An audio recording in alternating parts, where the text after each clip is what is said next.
Hey guys, this is Jerry, PSDesigns. It's been a little while since I've posted any videos, so I want to give you an update. I think some of you know that we acquired a new shop back in December. Got a good deal on it, but it was in pretty bad shape. So what happened was it had sat empty for a while. Some squatters got in, they trashed the inside of the building, they stripped out all the plumbing, they stripped out all the wiring. So when we finally got a hold of it back in December, it was a complete total disaster. We hauled out 80 yards of trash, and since then we've had to go through permits and all kinds of things for wiring and and whatever else. So I'll give you an update here. We'll turn this around and I'll show you what we have going on. So here we are walking in. We've got a single bay door. The building is 50 by 125, so it's a little bit smaller than the building I've been working out of, but this one is more wide open. So right now it looks cluttered. I've got my trailer in here, I've got a bunch of equipment kind of sitting around. We're still in the process of moving things over. So once we get all the equipment moved in, get things set up, then start getting more things wired up and getting ready to work. So looking over here to the right side, there's going to be kind of the machine shop area. Got some slip rolls and tube rollers, drill press, a lathe, mill with a Prototrack. This is from Gary Ramsey down in Texas. This is I think it's a 70-ton CNC, I guess you'd call it a CNC press brake. It's hydraulic. It's pretty cool. Lots of things. Got a couple different sets of dies with it. Got some tire changing equipment there. Walking on down here, this will be sort of so my toolbox, when I get it rolled in here, it's going to go there where the bike's at. So here's one of the boxes. We're still in the process of wiring. This is a 200 amp single phase box, and then I'll show you here in a little bit, we've got another box on the other side that's a 400 amp single phase. So we've got the lift in now. Got a bunch of storage racks set up. We're going to be bringing a lot of totes over from the other shop that'll be stored on there of parts and just whatever.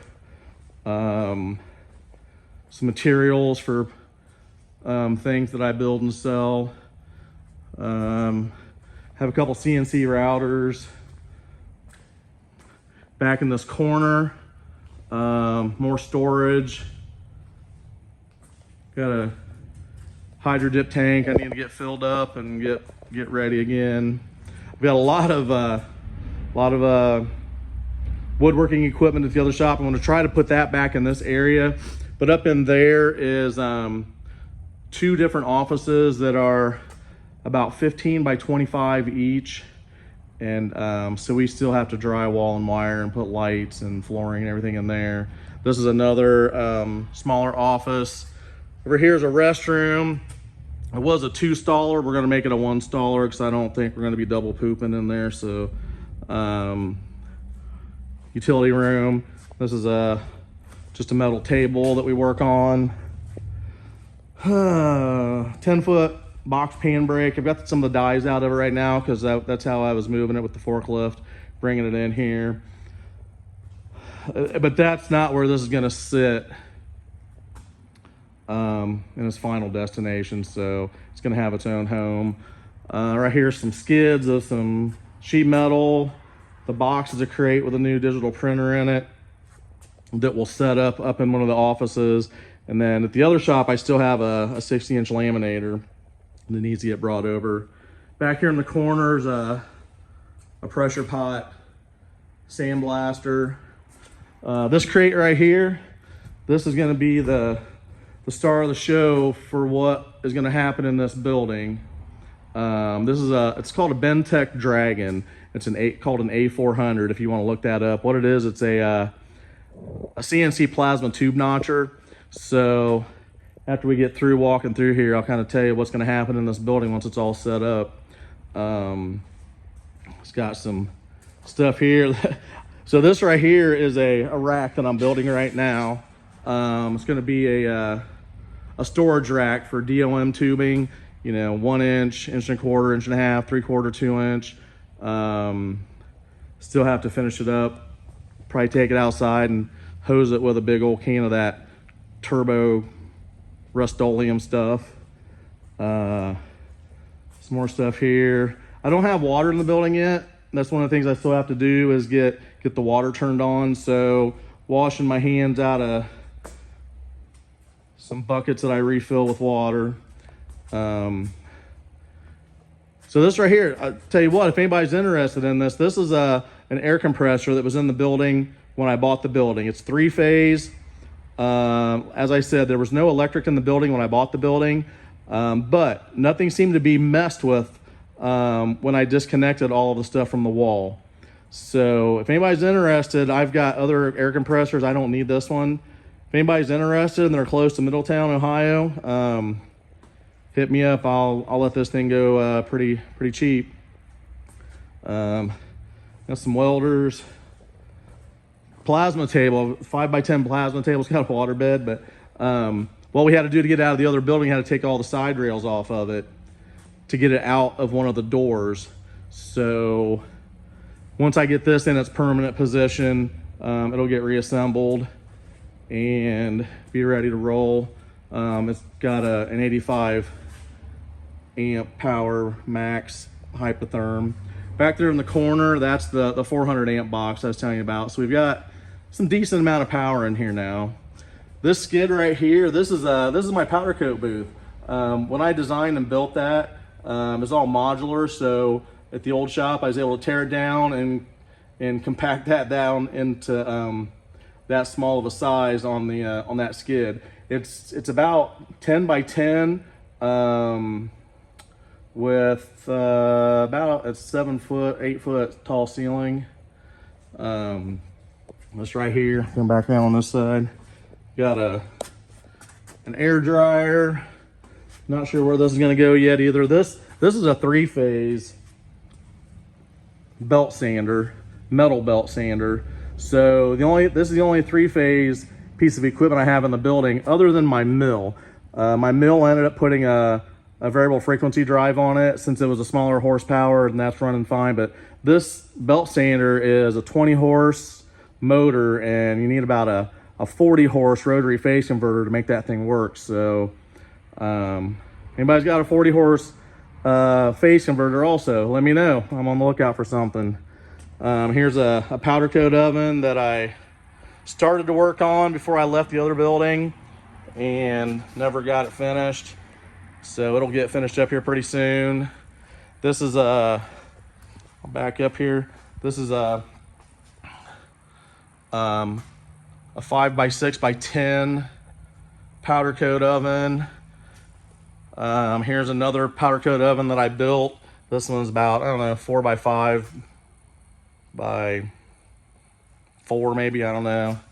A couple air compressors that still need to be wired up.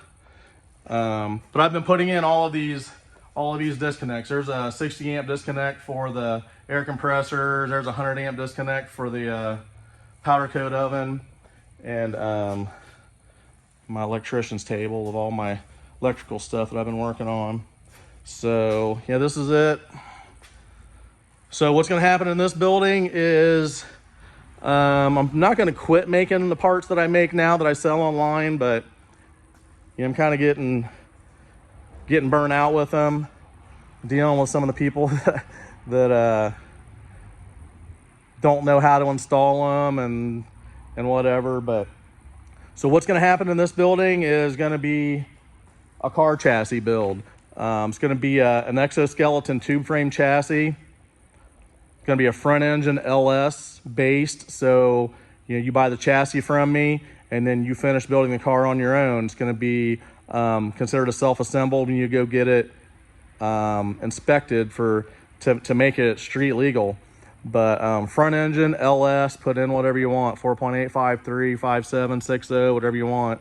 The front end is going to be based off of Corvette suspension. The rear is going to be based off of Camaro, latest generation Camaro SS suspension and drivetrain. So I've been, walk back around here, I've been getting some stuff stored up there. You know, there's a rear end from a fairly new Camaro SS. Look around here, I've got an engine, some transmissions, another rear end, a front suspension, and I've got a bunch of parts at the other building that haven't been moved over yet.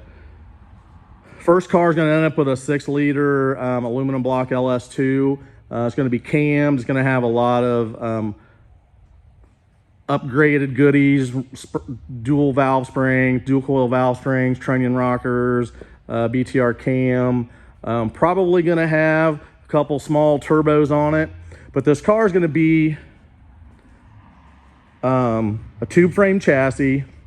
A little bit of body work on it. I'm going to probably build some splitters and wings, do some little bit of resin infused carbon fiber for some parts. But when you look at this car from across the parking lot, I mean, don't think of like a sandrail or a dune buggy. When you look at this car from across the parking lot, it's going to have the profile of more of a supercar, you know, Ferrari, Lamborghini type of thing. So the first car, planning on around 700 horsepower, but I think this car is going to end up probably being just a tad over 2,000 pounds. So if you consider a Challenger like this one here, you know, 4,300, 4,400 pounds or whatever. A Ferrari 488, 3,400 pounds. You know, this exoskeleton car is going to be just a little over 2,000. So the same horsepower as a Ferrari 488, but 1,400 pounds less. So it's going to have a pretty decent power to weight ratio. But when you buy this car, you tell us which transmission you're going to want to put in it. If you're going to put a 4L or a 6L80E automatic, if you want to put a TR6060 or a T56 6-speed or whatever, you tell us which transmission you're going to put in it, and we will give you the cross members and everything that you need to mount that transmission into the car along with your LS engine. But then you supply the seats, and you know, we'll give you a huge parts list of components. It's going to be 6-piston Brembos up front, 4-piston Brembos in the back. It's going to be a push rod suspension, so it's fully adjustable with 3-way adjustable coilovers, adjustable for ride height. So you can set this thing up like a Ferrari or like an Indy car or a Formula One car, and you can make a really fast track day car out of it also, because you can put this thing on corner scales and, you know, get this thing dialed in, you know, wherever you want it to be.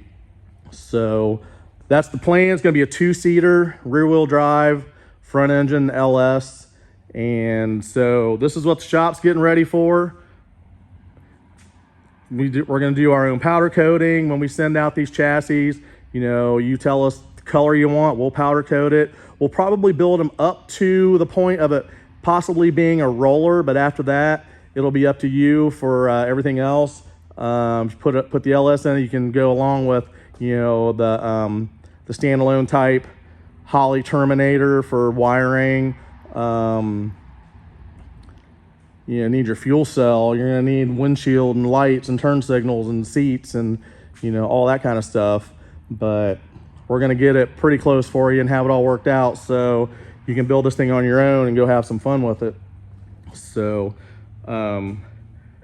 just an update, letting you know where we're at. Hope to see you soon. Thanks.